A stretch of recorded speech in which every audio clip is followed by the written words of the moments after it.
Hello everyone, कैसे हैं आप सब लोग।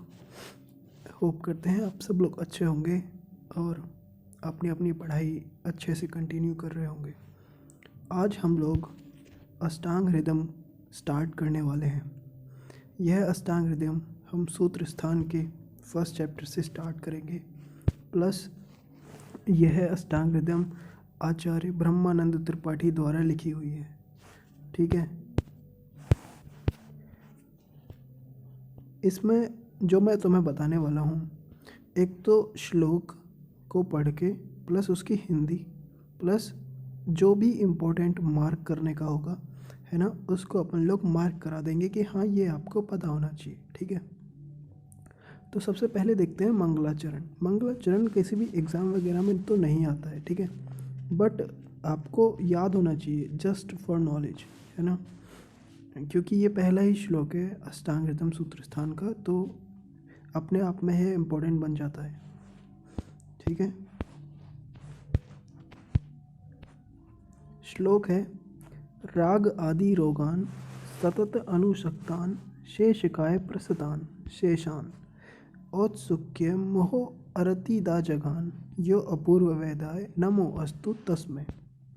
ठीक है, ये कह रहा है जो राग आदि रोग सदा मानव मात्र के पीछे लगे रहते हैं, जो सारे शरीर में फैले हैं, उत्सुकता मोह और अति को उत्पन्न करते हैं। ठीक है, उन सबको जिसने नष्ट किया है उस अपूर्व वैद्य, जो मतलब पुराना वैद्य है, मतलब पूरे जो हमसे पहले वैद्य हुए हैं, उन सभी को नमस्कार हो। ठीक है, अब यहाँ पे एक बात और, इसमें सिर्फ आपको याद रखना है कि ये श्लोक क्या था। ठीक है, और बाकी ये एक्चुअली में इम्पोर्टेंट वो बन जाता है, उद्देश्य टाइप एम बन जाता है कि हम सूत्र स्थान क्यों पढ़ रहे हैं, क्योंकि सारे शरीर में फैले हुए दोषों को, जो उत्सुकता मोह अरति इन सब चीज़ों को उत्पन्न करते हैं, उन सब को हम दूर करेंगे जैसे हमारे पूर्व वैद्य ने किया है।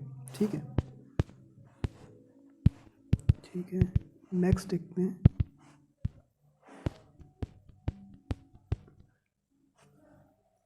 यहाँ से श्लोक स्टार्ट है। ठीक है, श्लोक नहीं चैप्टर।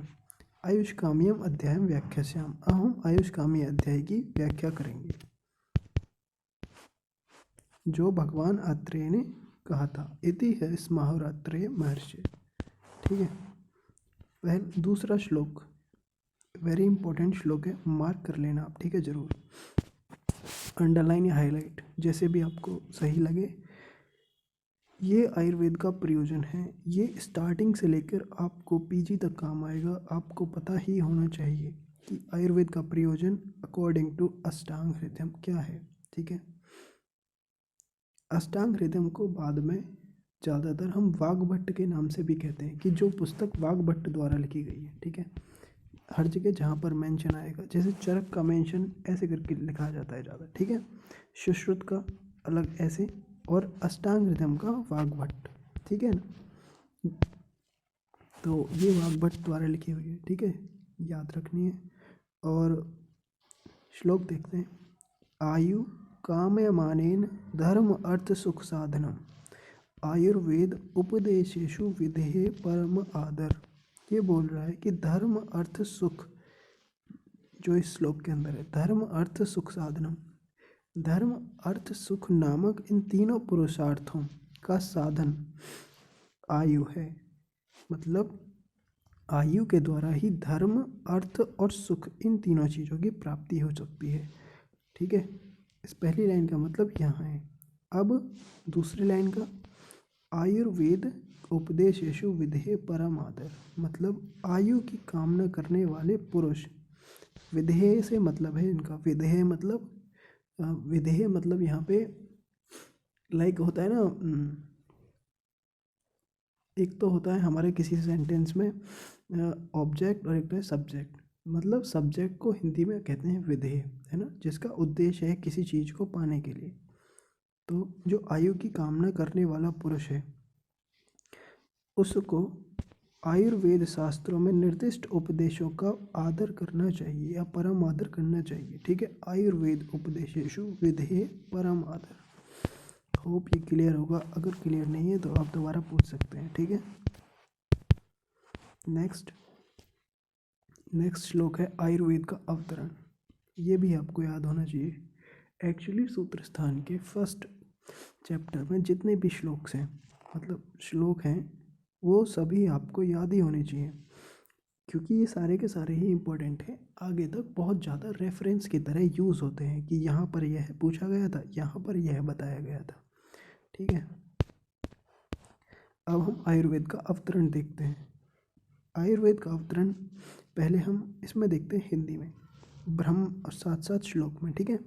सबसे पहले ब्रह्मा जी ने सबसे पहले आयुर्वेद शास्त्र का स्मरण, यहाँ तक, ठीक है। मतलब सबसे पहले ब्रह्मा जी ने आयुर्वेद शास्त्र का स्मरण किया है, ब्रह्मा स्मृता आयुषो, ठीक है। अब उस वेद को उसे दक्ष प्रजापति को ग्रहण कराया, वेदम प्रजापतिम जिग्रहतम, मतलब उन्होंने उस वेद का दक्ष प्रजापति को बताया है, ठीक है। फिर अब उसके बाद जो सीरीज चली है वो ये है कि 100 अश्विनों, फिर अश्विनी को, मतलब किसने कराया अश्विनी को, दक्ष प्रजापति ने, ठीक है। तो सहस्त्राक्ष, अब अश्विनी जो थे उन्होंने सहस्त्राक्ष को, ठीक है। 100 अत्रि पुत्र, अब जो सहस्त्राक्ष थे उन्होंने अत्रि पुत्र आदि को, ठीक है। फिर जो ये आदि कान मुनि, मतलब बाकी के जो मुनि लोग थे, इन्होंने अग्निवंश, ते अग्निवेश आदि कांस्ते तू पृथक तंत्राणी ते निरे, इस तंत्र का आप विस्तार, मतलब इस तंत्र की रचना के लिए ऐसे ऐसे उन्होंने महर्षियों को आगे आगे ट्रांसफर करते गए, ठीक है। ब्रह्मा स्मृत्वा आयुषो वेदम प्रजापतिम जिग्रतम 100 अश्विनो तो सहस्त्राक्ष 100 अत्रि पुत्र आदिकान मुनि ते अग्निवेशादिकांस्ते तू पृथक तंत्राणी ते निरे, ठीक है। ब्रह्मा जी ने सबसे पहले आयुर्वेद का स्मरण किया, उसके बाद किसको बोला, दक्ष प्रजापति को। दक्ष प्रजापति ने अश्विनी कुमारों को, अश्विनी कुमारों ने इंद्र को, सहस्त्राक्ष यहाँ पर इंद्र का पर्याय है, ठीक है, इसको याद रखना है। उसके बाद अत्रि पुत्र यानी कि पुनर्वसु आत्रेय को, उसके बाद आत्रेय किसने, आत्रेय के 6 शिष्य थे, ठीक है। इन 6 के 6 के नाम याद रखने हैं आपको, ठीक है, इसको आप जरूर हाईलाइट कर लेना। अग्निवेश, भेद, चतुर्कर, पाराशर, हारित, चारपाणी। ज़्यादातर लोगों ने अपनी अपनी संहिताएं लिखी, जैसे कि हम देखते हैं बाद में हारित संहिता होगी, है ना, ठीक है। पाराशर ने अलग लिखी थी, चारपाणी के श्लोक अलग आते हैं, ठीक है। तो अग्निवेश ने बाद में चरक वगैरह लिखी है ना, और चरक अग्निवेश के जो 2 तरह के संप्रदाय चलते हैं उन्हें हम बाद में बताएंगे, ठीक है। फिलहाल यही देखते हैं कि अग्निवेश आदि, फिर अग्निवेश आदि महर्षियों ने अलग अलग तंत्रों का विस्तार के साथ रचना की, फिर ये तंत्र का रचना हुई है, ठीक है। ओके, नेक्स्ट श्लोक है यहाँ पे, और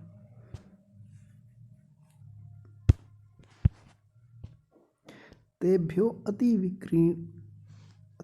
विपक्रीणिभ्य प्राय सारतरोच्य क्रियते अष्टांगहृदयम न अति संक्षेप विस्तरम, ठीक है। इसकी हिंदी नेक्स्ट पेज पे है, बट यहाँ पे जितना डिस्कस होता है वो कर देते हैं।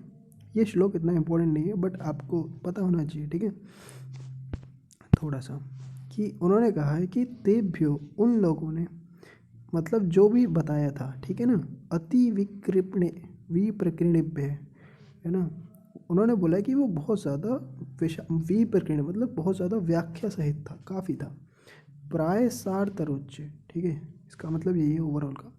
फिर उन्होंने कहा कि उन्होंने क्या, किसका मतलब क्या किया, उन्होंने कहा कि क्रियते अष्टांग हृदयम, उन्होंने अष्टांग हृदयम नाम की पुस्तक बनाई, ठीक है, और जो कि थी ना अति संक्षेप विस्तरम, ना तो ज़्यादा संक्षेप में थी, ना ज़्यादा विस्तार की हुई थी, मतलब एक तरह से परफेक्ट बुक जो थी, ना ज़्यादा बड़ी ना ज़्यादा छोटी, और जिसमें सभी चीज़ों का उन्होंने समाहित कर दिया था, ठीक है। इन्होंने बोला है कि जो विकीर्ण चीज़ थी उनका जो सार था, प्राय सार तरोच्य, है ना, उनको अष्टांग हृदय बुक में बना के, जो कि ना अति संक्षेप में है ना विस्तृत है, ठीक है।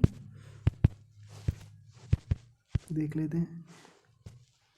वाग्भट्ट का कथन है कि इतने सारे जो प्राचीन तंत्रों से उत्तम उत्तम सार भाग को लेकर, मतलब जो अलग अलग महर्षियों ने बोला था उन सभी का सार लेकर, ठीक है, क्या क्रिएट किया, अष्टांग हृदयम, ठीक है, जिसमें वर्णित तंत्रों में विषय न अत्यंत संक्षेप में है और न अत्यंत विस्तार, ठीक है। यहाँ पे बस यही इम्पोर्टेंट है, ये इम्पोर्टेंट श्लोक है, आपको याद होना चाहिए ज़रूर ज़रूर। इम्पोर्टेंट कैसे है, क्योंकि ये बताता है कि आयुर्वेद के 8 अंग कौन कौन से हैं। 8 अंग का मतलब है लाइक 8 जो उसकी ब्रांचेस हैं वो कौन कौन सी हैं। 8 हम आगे किन किन चीज़ों में पढ़ सकते हैं। यहाँ पे थोड़ा सा बच्चों को क्लियर नहीं होता है स्टार्टिंग में, बट ये बात ये है कि जैसे साइंस है हमारे पास, हम 9th क्लास में साइंस पढ़ते हैं, ठीक है, बाद में वो PCB के नाम से हो जाती है ना, फिजिक्स केमिस्ट्री और बायो, मतलब उसके 3 पार्ट हो गए अलग अलग। इसी तरह से है वो साइंस ही, ठीक है ना। तो इसी तरह से उसके 8 पार्ट हैं आयुर्वेद के, है ना। काय, ठीक है, काय चिकित्सा, बाल मतलब बाल तंत्र जो बच्चों का है, इसको कौमार भृत्य बोलते हैं। ग्रह, ग्रह चिकित्सा मतलब जो भूत विद्या आदि, ठीक। ऊर्ध्वांग, ऊर्ध्वांग चिकित्सा। शालाक्य, शालाक्य बोलते हैं ENT को, मतलब जो हेड रीजन वाली जो चीज़ें हैं ना उनकी, उनकी चिकित्सा। शल्य, शल्य चिकित्सा मतलब सर्जरी, ठीक है। दंष्ट्रा, दंष्ट्राविष चिकित्सा यानी कि जो अगध टाइप होता है, अगध तंत्र, ठीक है ना, जिसमें पॉइजन वगैरह चीज़ों से रिलेटेड करते हैं, टॉक्सिकोलॉजी। जरा चिकित्सा है ना, रसायन विज्ञान जो होते हैं हमारे। व्रस चिकित्सा, वाजीकरण, उनको व्रसान बोलते हैं। ये 8 अंग हो गए।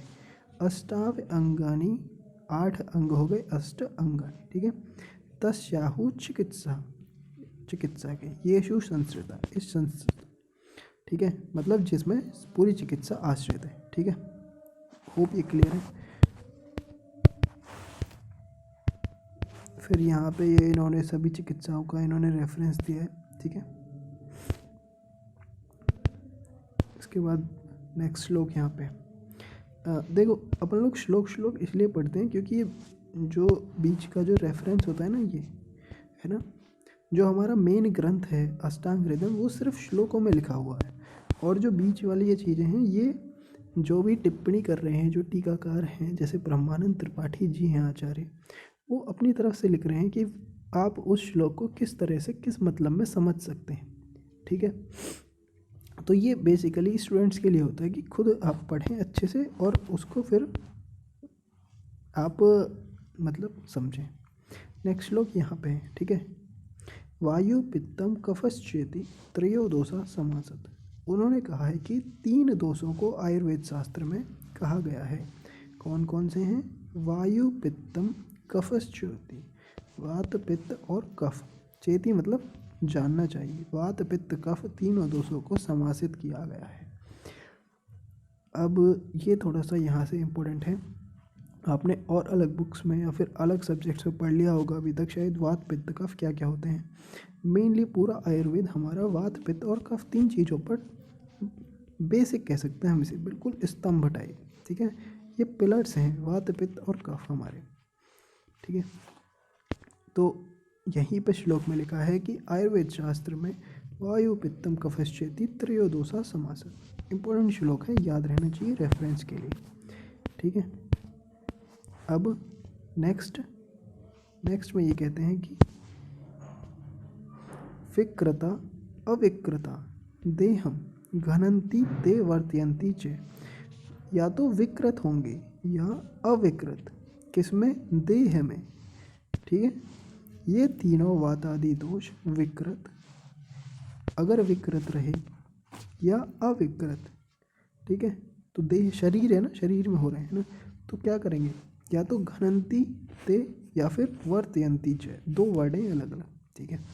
ये तीनों वातादि दोष विकृत, विकृत मतलब असम, कम है या ज़्यादा है, अविकृत मतलब नॉर्मल है, ठीक है। तो असम रहे तो क्या करेंगे? शरीर का विनाश कर देते हैं, ठीक है। और सम रहे मतलब सही क्वांटिटी में रहे तो जीवन दान करते हैं या स्वास्थ्य संपादन करने में सहायक होते हैं, यानी कि हेल्थ आपकी बना के रखेंगे। सिंपल सी बात है, अगर ये नॉर्मल नहीं है दोष तीनों, तो आपके शरीर में कोई ना कोई डिसीज़ कर देंगे। और अगर ये नॉर्मल हैं, है ना, अविकृत हैं, मतलब ख़राब नहीं हुए हैं, तो ये आपको हेल्थ मेंटेन करके रखेंगे। नेक्स्ट श्लोक देखते हैं 7th नंबर का। ते व्यापिनो अपि, व्यापिनो मतलब कहाँ पर ये रहते हैं, ये तीनों वात आदि दोष कहाँ रहते हैं, सदा समस्त शरीर में व्याप्त रहते हैं, ठीक है। फिर भी इनके मेन स्थान कहाँ हैं, हृन्नाभ्यो रधो मध्यो ऊर्ध्व संश्रया, ठीक है।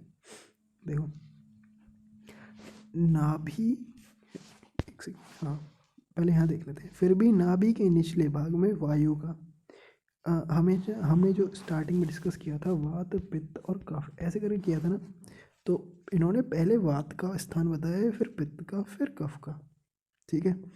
तो पहला बोला है उन्होंने नाभिर, ठीक है, फिर अधो, है ना, अधो मतलब बीच में, या फिर मध्य, है ना, और तीसरा ऊर्ध्व, ठीक है। तो निचले भाग में वायु, है ना, नाभि तथा हृदय के मध्य भाग में पित्त, ठीक है। नाभि से जो नीचे का भाग हो गया, ठीक है, उसमें हो गई वायु। नाभि और हृदय के जो बीच में हुआ वो पित्त, और हृदय के ऊपरी भाग में क्या हो गया, कफ, ठीक है ना। जैसे एक हम रफ डायग्राम बना लेते हैं, ठीक है। मान लो ये ह्यूमन बॉडी है, ठीक है, यहाँ तक हमारा हार्ट है और यहाँ तक हमारी नाभि है, ठीक है। तो सिंपल है, जो नाभि के नीचे का पार्ट है, जो लेग्स हैं हमारे, है ना, ये वात का पार्ट हो गया, ठीक है। बीच वाला जो हो गया हमारा, ये हो गया किसका, पित्त का पार्ट, ठीक है। और ये ऊपर वाला जो था हमारा हेड है ना, ऊपर के जो मतलब गला हमारा, है ना, थ्रोट, तो ये सब हो गए कफ के पार्ट, ठीक है। बेसिकली यहाँ पर ये कह रहा है, बहुत क्लियर हूँ मैं अपनी बात में, आपको समझ में आना चाहिए। नहीं आता है फिर भी आप एक बार पूछ सकते हैं, ठीक है। अब उन्होंने कहा है कि वय आदि के अनुसार काल, मतलब जो हमारी एज है, वय है, उसके अनुसार ये कैसे रहते हैं। उन्होंने कहा है वय अहोरा त्रिभुक्ता नाम ते अंत मध्य आदि का क्रमात्, अंत में, मध्य में और आदि, आदि मतलब शुरू में, क्रम से रहते हैं। क्रम क्या था हमारा, वात पित्त और कफ का, ठीक है। क्रम हमारा यही रहेगा। तो देखते हैं क्या बोल रहे हैं। यद्यपि ये दो सदा क्रियाशील रहते हैं, मतलब सभी टाइम क्रियाशील रहेंगे, फिर भी वयस के अंत काल में, मतलब एंड में, देख बोला था ना अंत में, ठीक है, क्या रहेगा, वयस के मध्य में, वयस के आदि काल में। अच्छा, ये यहाँ पे इन्होंने थोड़ा क्लियर नहीं किया, फिर भी देखो मैं बता रहा हूँ, ये यही बोल रहे हैं, ठीक है ना। जो अंत में रहेगा वो कफ रहेगा, मध्य में वायु, वो पित्त, और आदि में कफ, ठीक है ना। वात पित्त का हमारा शरीर था ना, और अहोरा त्रिभुक्ता नाम, ठीक है। ऐसे ही दिन में, दिन का भी ऐसे ही बोला है इन्होंने, ठीक है।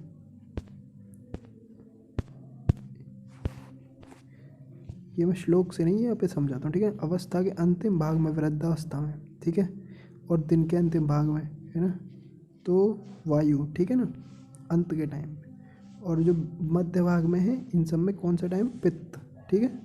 और जो आदि भाग जो स्टार्टिंग का है, उन सब में क्या रहेगा, कफ, ठीक है।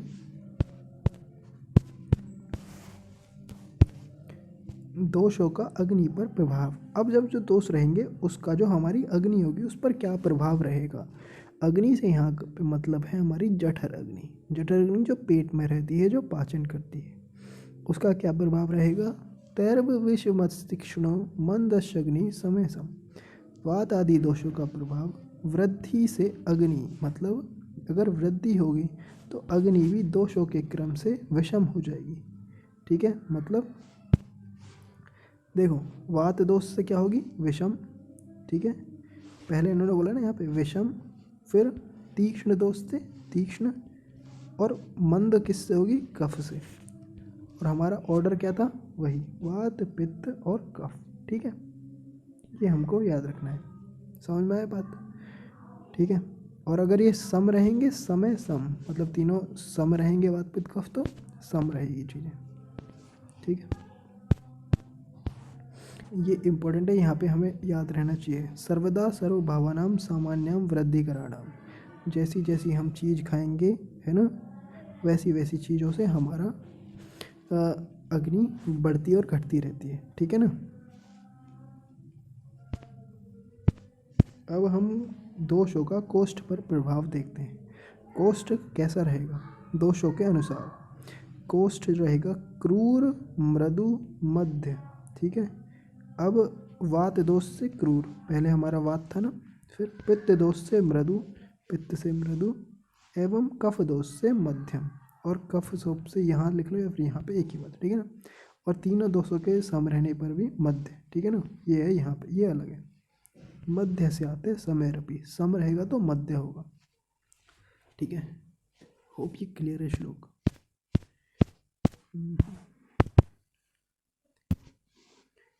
बस नेक्स्ट हम नेक्स्ट लेक्चर में देखेंगे। यहीं तक हमारा 8 नंबर श्लोक तक हो गया है। ठीक है ना।